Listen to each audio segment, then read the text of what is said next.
grillé, croustillant, doré à souhait, le bacon.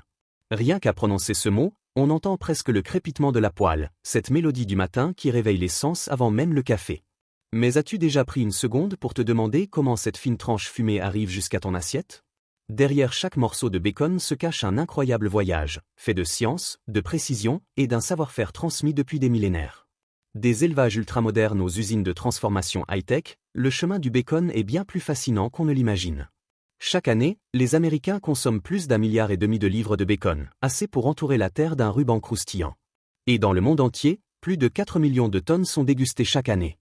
Tout commence pourtant très simplement, avec un morceau de viande appelé la poitrine de porc ou poitrine de porc. C'est de là que naît le bacon. Mais le bacon n'est pas une invention moderne. En réalité, il remonte à plus de 3500 ans. Dès 1500 avant notre ère, les Chinois savaient déjà saler et conserver la poitrine de porc pour prolonger sa durée de vie. Les Romains, eux, avaient leur propre version, appelée pétazo, une viande salée et grillée, souvent servie avec des figues et du vin. Plus tard, en Angleterre, le mot bacon apparaît pour la première fois au XIIe siècle, dérivé du vieux germanique bacon, qui désignait tout simplement le dos du porc. Depuis, cette tradition n'a jamais cessé d'évoluer. Aujourd'hui, la production du bacon a changé d'échelle, mais le principe reste le même, transformer un simple morceau de viande en un concentré de saveur. Tout commence dans les fermes modernes, où les cochons vivent dans des bâtiments à température contrôlée. Là, ils reçoivent une alimentation équilibrée, des soins vétérinaires réguliers et un environnement conçu pour réduire le stress. Car un animal détendu produit une viande de meilleure qualité. Ces fermes ne ressemblent plus du tout à celles d'autrefois. Ici, la technologie est partout, capteurs de température, systèmes automatiques d'alimentation, et même logiciels de suivi qui surveillent la croissance de chaque animal. Un élevage industriel peut héberger plus de 10 000 truies, produisant plus de 250 000 porcelets chaque année, de quoi régaler une ville entière. Aux États-Unis, plus de 125 millions de porcs sont transformés chaque année, et une grande partie finit en bacon. Si on plaçait ces tranches bout à bout, elles feraient plusieurs fois le tour du globe. Lorsque les porcs atteignent leur poids idéal, entre 100 et 130 kg, ils sont transportés vers des installations de transformation ultramodernes. C'est là que la véritable magie du bacon commence. Dans ces usines, chaque étape est pensée pour allier hygiène, précision et rendement optimal. Le processus suit un protocole rigoureux. Le corps est d'abord divisé en deux moitiés parfaitement symétriques. Chaque geste compte, chaque coupe a un but. Rien n'est laissé au hasard, et aucune partie n'est gaspillée. Les pattes et les épaules sont mises de côté pour devenir jambon, rôti ou saucisse. Puis, on remonte vers la colonne vertébrale, où se cache la zone la plus précieuse pour le bacon, la poitrine. Ce morceau, marbré de graisse et de chair, est la clé du goût et de la texture. C'est lui qui donnera ces fines tranches dorées, à la fois tendres et croustillantes. Avant d'être transformée, chaque pièce passe par une étape de parage minutieuse. Les machines découpent, retirent la peau, ajustent les bords et éliminent l'excès de graisse. Ce façonnage n'est pas qu'esthétique, il permet une meilleure absorption des épices et assure une cuisson homogène plus tard. À ce stade, on pourrait croire que le travail est purement mécanique. Mais en réalité, chaque usine garde son secret. Certaines ajoutent un soupçon de sucre brun, d'autres une touche d'ail ou de poivre noir. C'est une science du goût, mais aussi un article. Le sel, le sucre et les épices ne servent pas qu'à relever la saveur, ils modifient la structure même de la viande. Le sel, par exemple, déshydrate légèrement les fibres et empêche le développement des bactéries. Le sucre adoucit le goût et favorise la caramélisation.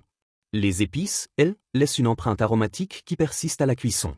Certaines machines injectent directement une saumure salée à l'intérieur de la viande à l'aide d'aiguilles fines, garantissant une diffusion uniforme des saveurs.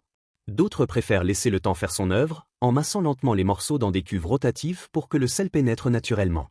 Dans les deux cas, le résultat est le même, un équilibre parfait entre salé, sucré et umami. Ce n'est qu'une fois cette étape terminée que le véritable voyage sensoriel commence, le fumage. Mais ça, c'est une autre histoire.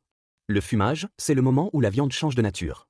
Dans de grandes chambres métalliques, les morceaux de poitrine de porc reposent sur des grilles, lentement enveloppés par une brume chaude et parfumée. Ici, le bois est le véritable chef d'orchestre. Chacun apporte sa note. Le pommier dépose une touche sucrée, le noyer une profondeur corsée, et l'érable, cette douceur presque caramélisée qui fait toute la différence. Ce processus peut durer de quelques heures à plusieurs jours, selon le résultat recherché. Lentement, la chair pâle prend cette teinte dorée, puis ambrée, jusqu'à devenir le bacon qu'on reconnaît au premier regard. Mais derrière cette transformation se cache une science complexe. La fumée n'est pas qu'un simple parfum. Elle contient des composés qui pénètrent la viande, la protègent et prolongent sa conservation. Les phénols, les aldéhydes et les acides qui s'y trouvent agissent comme des gardiens naturels, empêchant le développement de micro-organismes. C'est une méthode vieille comme le monde, héritée de nos ancêtres qui cherchaient simplement à conserver leur nourriture avant l'invention du froid. Aujourd'hui, cette technique millénaire est devenue un art de précision. Une fois le fumage terminé, les blocs de viande sont pressés pour obtenir une forme régulière. Ce n'est pas qu'une question d'esthétique, cette étape garantit des tranches uniformes lors de la découpe. Ensuite, un œil mécanique entre en jeu. Des scanners industriels inspectent chaque pièce, cherchant la moindre fissure, bulle d'air ou irrégularité dans la texture. Seuls les meilleurs passeront à l'étape suivante. C'est un contrôle qualité impitoyable, où la perfection est la norme. Et maintenant, place au moment le plus attendu, la découpe. Les lames, affûtées comme des scalpels, tranchent le bacon à une vitesse fulgurante. Chaque tranche tombe avec une précision millimétrique, qu'elle soit fine et délicate ou épaisse et généreuse. Sur les tapis roulants, les morceaux s'alignent comme un jeu de dominos comestibles. L'odeur est irrésistible. On dirait presque que le bacon chante encore, gardant en lui le souvenir du feu et de la fumée. Mais le parcours ne s'arrête pas là. Chaque tranche est ensuite pesée, contrôlée et triée. Rien n'est laissé au hasard. Les balances numériques garantissent que chaque paquet contient exactement la bonne quantité, au gramme près. Puis vient l'emballage. Les tranches sont soigneusement disposées, parfois en éventail, parfois en ligne droite, selon les marques. Certaines entreprises choisissent des emballages transparents pour que le consommateur puisse admirer ces marbrures parfaites, mélange de chair et de graisse. D'autres préfèrent des paquets opaques, plus pratiques à conserver. Avant d'être expédié, chaque lot est scellé sous vide. Ce simple geste bloque l'air, préserve la fraîcheur et empêche l'oxydation. Le bacon est ensuite refroidi à une température proche de 0 degré, prêt à voyager à travers le pays, parfois même à travers le monde. De l'usine au supermarché, il ne s'écoule que quelques jours. Ainsi, chaque matin, quelque part sur la planète, quelqu'un ouvre un paquet de bacon, allume une poêle et retrouve cette odeur familière, symbole de réconfort et de plaisir simple. Mais ce qu'on oublie souvent, c'est que le bacon, au-delà de son goût, raconte une histoire. Celle de l'ingéniosité humaine. De la manière dont l'homme a su transformer un aliment banal en un symbole culturel. Dans certains pays, il incarne le petit déjeuner traditionnel. Ailleurs, il est un ingrédient de fête. On le retrouve dans les hamburgers, les salades, les desserts même des glaces au bacon. Oui, ça existe. Preuve que sa popularité n'a pas de frontières. Et puis, il y a cette émotion universelle qu'il provoque. Ce petit plaisir coupable, ce moment où tout s'arrête pendant quelques secondes, juste pour savourer. Car le bacon, c'est bien plus qu'un aliment, c'est une expérience sensorielle. Le croustillant qui cède sous la dent, le gras qui fond en bouche, le parfum fumé qui envahit la cuisine, c'est une alchimie parfaite entre nature et technique. Pourtant, derrière cette gourmandise, se cachent aussi des réflexions modernes. Comment produire autant de bacon tout en respectant le bien-être animal? Comment réduire l'impact environnemental des élevages industriels? Certaines fermes expérimentent aujourd'hui des approches plus durables, alimentation à base de résidus végétaux, recyclage de l'eau, réduction du méthane, voire utilisation de fumée naturelle sans additifs chimiques. Le bacon du futur pourrait bien être plus vert qu'on ne le pense. Ce qui est fascinant, c'est que malgré toutes ces évolutions, le rituel reste inchangé. On le pose dans une poêle, on attend le PSSS caractéristique, et soudain, l'odeur emplit la pièce. Ce son, cette odeur, ce goût, ils éveillent quelque chose d'instinctif, presque ancestral. Une connexion directe avec des gestes vieux de plusieurs millénaires. Alors, la prochaine fois que tu entends ce crépitement dans ta cuisine, souviens-toi de tout ce qu'il représente. Des champs où tout commence, aux mains qui découpent, salent, fument et emballent. Chaque tranche de bacon porte en elle une histoire faite de travail, de passion et d'innovation.